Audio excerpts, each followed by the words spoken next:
evening. My name is Rachel Knox. I live at 2931 Millers Pond Drive, 38119. A few weeks ago, in response to the turmoil unleashed by this council's decision in regards to the benefits of its city employees, there was a call to prayer and austerity held at Immaculate Conception. During this service, Rabbi Greenstein shared this quote. He said, "We must do what is right first and what is best second."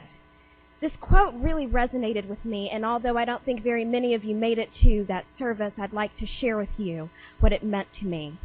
You see, what was right was to amend the budget and give the city employees the benefits they both earned and paid into back to them.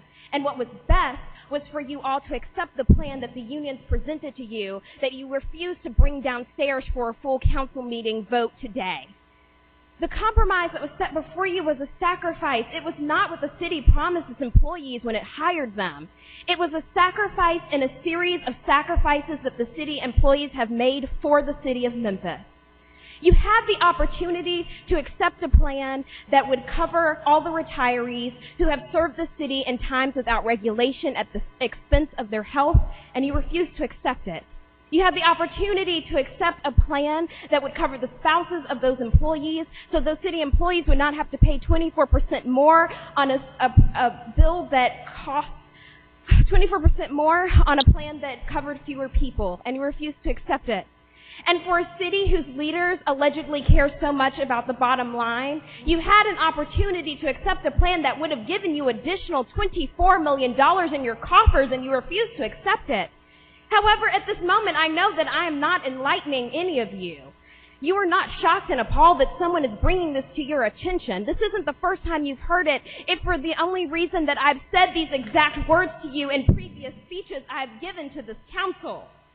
Councilman Morrison stepped out, but he said to a group of Midtown citizens whose parking situation this council cannot even solve even 2 months later. He said to them, and I quote, "When it comes to this council is pretty good at finding compromises.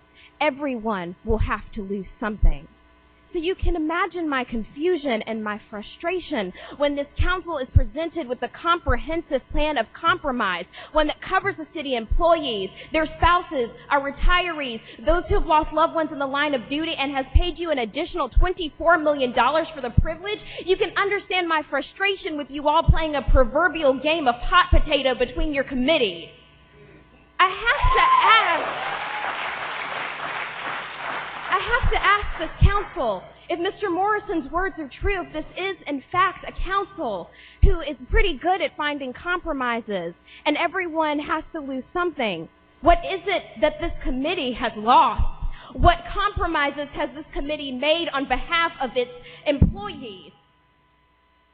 I have to surmise from your behavior in the past few weeks, you have no intention of doing what's best for the city or for the employees. I have to conclude, based off of your actions, that you refuse this plan not because you have a better plan. You refuse this plan not because you are aghast that they would suggest such a thing because you know they deserve so much better. I have to assume that you refuse this plan out of spite to me and citizens like me and our public safety, out of spite to the people in this room and the people they represent who cannot be in this room because they are still out doing their jobs despite your very best efforts to run each and every one of them away. I love Memphis. I am proud to call myself a native Memphian. Memphis is a good city. It could be so much better if our leadership stood up and operated in the manner it was intended to. If we had an administration full of honorable men who spoke honestly, who listened to their citizens, who invested in our schools and in our public safety and in the infrastructure of the city. If we had a council that worked with us instead of always working against us. Thank you for your time.